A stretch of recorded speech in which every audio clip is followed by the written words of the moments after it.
suspicion for a genetic disease. Yep. Even if they have a family member that has it, but they're not okay.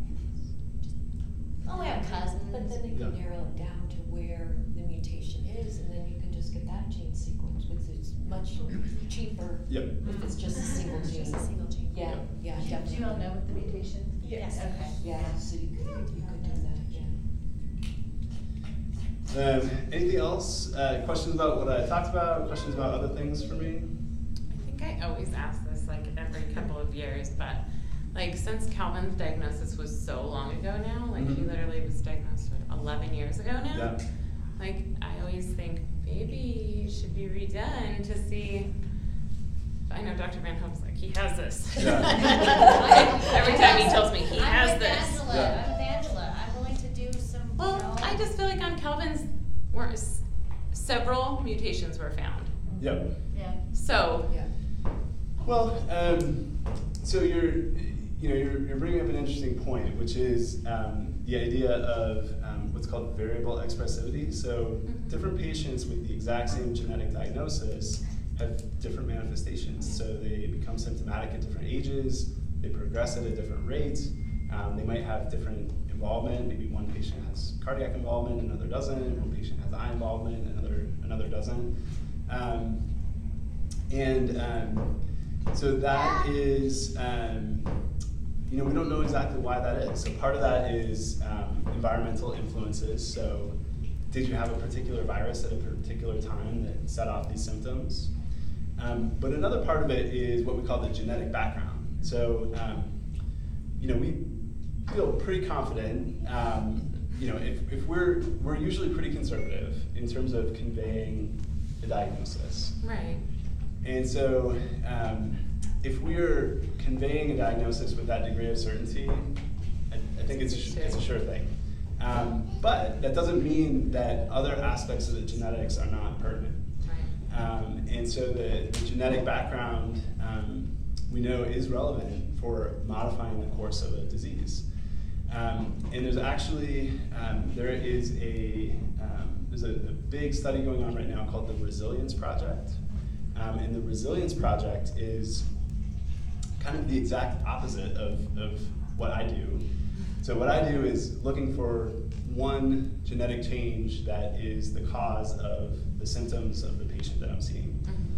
What they're doing in the Resilience Project is they're looking for people who have that genetic change, and then they're looking at everything else. And they're looking for people who have an atypically mild course of the disease.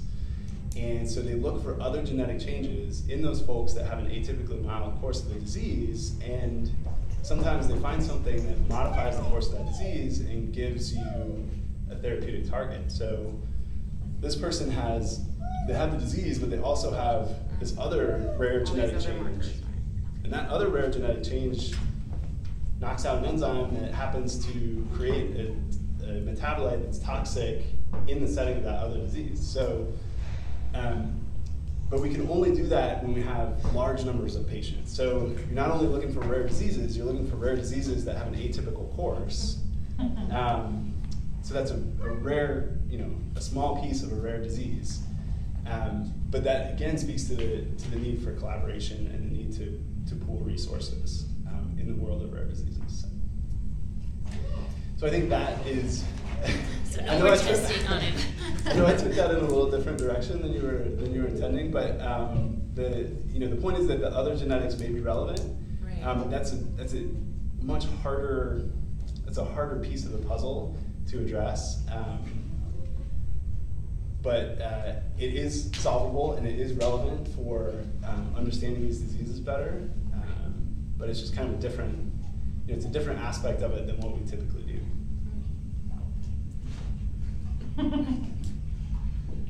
Austin, how often do you go back and reanalyze someone that's had an exon sequence? Because, over time, the database changes, information changes, and does that happen often yet?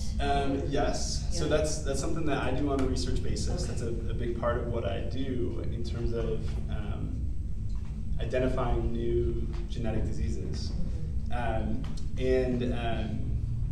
So I do it a lot. I mean, I do it whenever I can, whenever I have the the resources and the time. Yeah. But the test, the exome sequencing, even though that existed in 2012 and 2013, it's a much, much better test now than it was. So there's two aspects to that. One is reanalyzing data, which is always worth doing, again, if, time and resources allowing. But the other is just redoing the test. So I have gotten to the point where Cal's actually never had Had an exon sequencing, but It was only muscle biopsy clear back. Yep. Yeah, same with Natalie, so I don't even push it, Like lobbying for more testing. maybe at a point where they have more additional information that might be pertinent to, but So for now. the point when we do that is when something there just isn't doesn't, enough. something doesn't make sense, For patients that, even if the genetic we have patients who had a genetic diagnosis made 10 years ago, 15 years ago even. And If it it's fits, if it fits, then it's an accurate diagnosis. There's not an additional question that we need to answer. So that's really where the study of looking, but he doesn't have a mild. Going on that, I got a packet recently from the Cleveland Clinic asking about Natalie's diagnosis. Yeah. And here's the issue though, this is why I'm a little concerned about this, is that half of this packet that I filled out wanted me to talk about her seizures. She doesn't have seizures. Yep. So I'm wondering why they keep asking me why her disease and how often and what medication she's on for seizures when she's not. So does she have this? I mean, I was really concerned about that. Maybe she has like something that's modifying. So that she they asked me, they actually sent me the package with her actual diagnosis from Children's Hospital. Yep. And half of it was about seizures. And I had to just put NA, and finally I just said she does not have seizures. So that's why I was wondering, is this the right diagnosis still? Well, we can speak to the specific details of her case in person. Okay.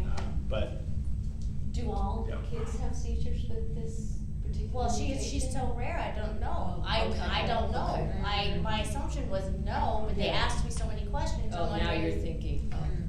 Yeah.